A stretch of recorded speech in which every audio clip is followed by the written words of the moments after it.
Salut les phénomènes, bien le bonsoir les Blaugrana, j'espère que vous allez bien. Nouvelle vidéo actualité FC Barcelone, ravi de vous retrouver, je suis super content. Alors, c'est pas pour ma connexion internet en ce moment, SFR, il déconne grave, franchement il déconne grave, mais je suis super content pour les nouvelles côté Barça. Certes, internet c'est bof bof, mais côté Barça ça va super bien. On a appris de nouvelles qui font extrêmement plaisir, des nouvelles qui, tout au long du mercato, on se posait des questions. Est-ce que ça allait le faire ou est-ce que ça n'allait pas le faire? Là aujourd'hui, on a eu pas mal de réponses et on va commencer par l'une des meilleures, c'est bien évidemment l'inscription de Jules Koundé. Jules Koundé a été inscrit par le FC Barcelone en Liga et est disponible pour affronter Valladolid dès dimanche. J'ai vu quelques informations qui disaient comme quoi en Liga contre Valladolid, on pourrait démarrer avec Baldé, Araujo, Koundé, Sergio Roberto. Moi, je demande à voir. Moi, je demande à voir. Je sais qu'il y en a qui n'aiment pas Sergio Roberto, mais il fait une bonne pré-saison. Il faut savoir le dire quand un joueur joue bien. Vous savez ce que j'en pense. Il faut arrêter de catégoriser les joueurs dans nul. Et même quand ils jouent bien, vous les voyez quand même comme nuls. Non, s'ils jouent bien, ils méritent du temps de jeu sans aucun problème. Sergio Roberto, pour l'instant, franchement, moi, il me fait bonne impression. Donc, à voir s'il continue sur ça ou pas. Mais cette défense-là, contre Valladolid, je valide. Araujo, Koundé, Sergio Roberto, ce qu'ils montrent en début de saison, c'est pas mal.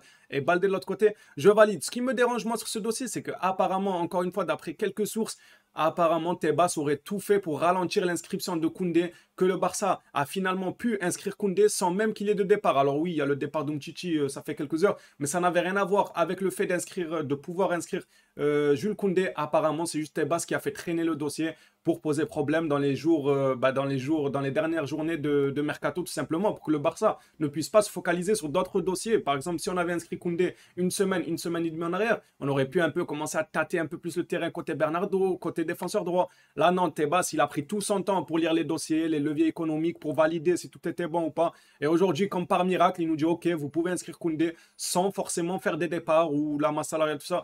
Je trouve ça assez bizarre. Franchement, il n'y a pas lieu de parler mal pour Tebas ou quelque chose comme ça. J'ai même pas envie de perdre mon temps à parler mal pour lui. Juste, il fait pitié. À ce niveau-là, ça fait pitié d'être autant sur le dos d'un club. Je sais pas ce qu'on lui a fait. Peut-être que Laporta lui a fait quelque chose. Il n'a pas invité au restaurant ou je sais pas quoi, les gars. Je sais pas ce qu'on lui a fait, mais il veut pas lâcher notre veste. Il fait pitié. Mais nous, ce qui nous intéresse, c'est quoi ce bruit? Oh, c'est pas une moto qu'il a, c'est un tracteur.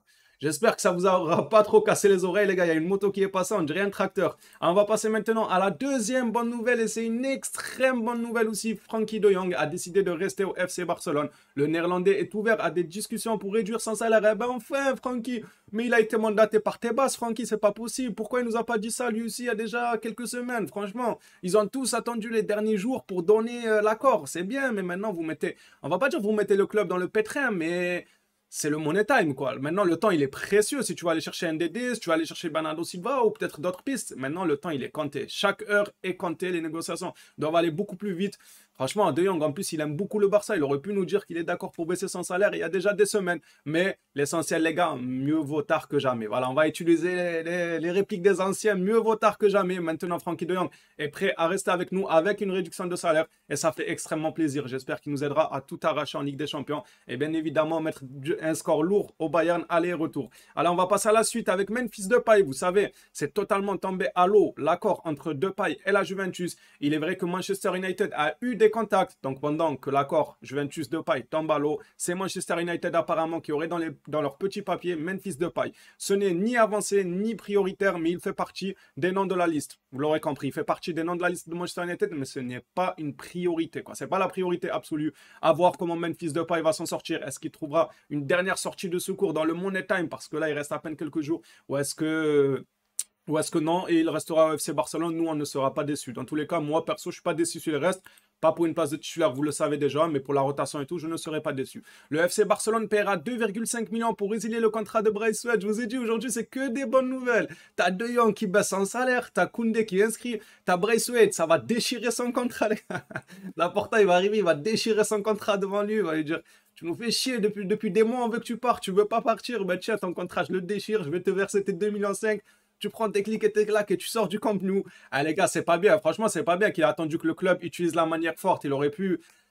Moi, ce qui me dégoûte, c'est que c'est même pas une question d'argent, parce que Braithwaite, c'est l'une des plus grosses fortunes du Barça. Si c'est pas une question d'argent, c'est question de quoi alors, Braithwaite? Qu'est-ce que tu veux? On te demande gentiment de trouver un autre club et t'attends que le Barça utilise la manière forte en résiliant ton contrat pour te payer 2,5 millions. Franchement, c'est bizarre. Je sais pas de son côté à lui, dans sa façon de voir les choses. Peut-être qu'il y a des choses que nous, on connaît pas. Donc, on verra. On peut pas savoir ce qu'il y avait caché, quoi, en dehors des médias et tout. Ce qui est bien pour nous, c'est que maintenant, son contrat va être résilié et il n'y aura plus de Braithwaite au Barça. Enfin, j'ai envie de dire, enfin, bonne nouvelle sur bonne nouvelle. Alors lui, les gars, c'est le DD de Rennes qui a 30 ans, apparemment, j'ai cru voir, à la recherche d'un latéral droit. Le FC Barcelone est entré en contact avec Amari Traoré. Le joueur dispose d'un bon de sortie par Rennes. Apparemment, le joueur, vu qu'il a 30 ans, il coûterait pas très cher, entre 3 et 4 millions. Ça parle même de 2,5 millions. Ça va, c'est pas très cher. Moi, vous savez, quand on parlait des DD, on parlait de la liste des DD, des Attal, des Hakimi, tout ça, Frimpong qui me donnait extrêmement envie de le voir au Barça. Mais il y en a quelques-uns qui me disaient pourquoi le Barça ne se positionne pas sur Traoré. Moi, personnellement, je n'ai pas suivi Rennes, je ne sais pas ce qu'il vaut. Mais le fait que, avant même que son nom soit prononcé, des gens commencent à dire il faut se positionner sur Traoré, c'est que probablement il est bon. Vous voyez ce que je veux dire? Si les gens l'ont en tête et pensent à lui au Barça, avant même que le Barça annonce qu'ils le veulent, c'est que, voilà, c'est qu'ils ont vu le joueur, ils ont vu qu'il était super intéressant. N'hésitez pas à nous en apprendre plus, ceux qui suivent à fond la Ligue 1, et surtout Rennes, du coup, parce que moi, je regarde quelques matchs de Ligue 1, mais pas Rennes. Désolé les Rennais, les gars. Les Rennais, non, ça, j'arrête. Désolé les Rennais. Amari Traoré, qu'est-ce qu'il vaut? Dites-nous concrètement dans les commentaires. Est-ce qu'il est très bon ou est-ce que voilà, c'est un joueur moyen? Les gars, je vois des gens partout dire qu'il a 30 ans, s'il vous plaît. Lâchez notre veste avec l'âge. Lâchez notre veste, s'il vous plaît, les gars. On va jouer le Bayern, on va jouer l'Inter. Vous voulez qu'on parte avec des minots de 13 ans? Arrêtez avec l'âge, on va pas s'entendre. Vous savez que moi, je suis un peu clément sur l'âge parce que, après, je peux comprendre les gens qui sont pas cléments avec l'âge. Vous avez trop un traumatisme avec les Jordi Alba, les Busquets, les Piqué, parce qu'ils sont vieux et qu'ils ont flop. Mais c'est pas le cas de tout le monde, les gars. On en a déjà parlé. Il y en a qui ont 34, 35 ans, ils sont encore au top de leur forme. Benzema va probablement être Ballon d'Or. Lewandowski, il sort une saison de port du côté du Bayern. Thiago Silva, il tient encore la défense d'une main de fer du côté de Chelsea à son grand âge. Il y en a eu plein, les gars. Il y a plein d'exemples comme ça. Donc pour moi, 30 ans, ça va, tranquille, les gars. 30 ans, s'il te donne 3-4 bonnes saison, tu as largement le temps d'aller chercher une petite pépite, voire faire monter une pépite de la Masia. Donc je comprends pas, les gars. J'ai l'impression maintenant, à chaque fois que le Barça en veut un joueur qui a 30 ans, 31 ans, tout le monde flippe. Tout le monde, non. Non, pitié, pas des deuxièmes Jordi Alba, des Piqué, on n'en veut plus, on veut que des jeunes de 18-19 ans. Non, tranquille les gars, il faut l'expérience. On va affronter l'Inter, on va jouer Ligue des Champions. Il faut l'expérience, des gens qui ont beaucoup de matchs. Il a 30 ans, je ne sais pas combien de matchs il a à son actif, mais il a dû carburer des matchs, il a dû en faire pas mal. Donc il en faut cette expérience-là. Moi, ça ne me dérange pas qu'il a 30 ans. Ça ne me dérange pas. Il peut faire 4, 5 saisons, 3 saisons. Ça laissera largement le temps de renouveler, surtout qu'il coûte que 3, 4 millions. Donc s'il vous plaît, ne paniquez pas avec l'âge et dites-nous juste ce qu'il vaut en termes de niveau, s'il vous plaît. Je sais qu'il y en a qui vont me dire oui, mais 30 ans, c'est trop et tout. C'est votre avis. Moi, personnellement, ça ne me dérange pas, les gars. Je sais qu'il y en a qui sont âgés et qui sont tout aussi performants. C'est pas tout le monde qui est Jordi Alba, Piqué, tout ça. Ne vous inquiétez pas. On va finir, les gars, ce tour de presse avec Bernardo Silva, l'un des dossiers les plus chauds. Pep Guardiola annonce que Bernardo Silva va rester à Manchester City. Et il est méchant, Pep. Hein. Il est méchant, les gars. Il veut pas nous faire une offrande. Il veut pas nous faire un cadeau. Regardez sa tête, déjà, rien que sur la photo. Bernardo, ça se voit, il est triste quand on lui annonce qu'il partira pas. C'est grave, lâchez-le nous. Mais en tout cas, du côté du Barça, apparemment, on ne lâche pas l'affaire et ils vont quand même tenter de faire Bernardo Silva. Au moment où le FC Barcelone aura suffisamment de marge pour inscrire Bernardo Silva, le club fera tout son possible pour le signer. Donc, probablement, dans les jours à venir, le club va commencer à accélérer. Du côté de City, on a le vice-président, je crois, qui avait parlé en disant je ne sais quoi, qu'il n'était pas à vendre. Maintenant, c'est Guardiola.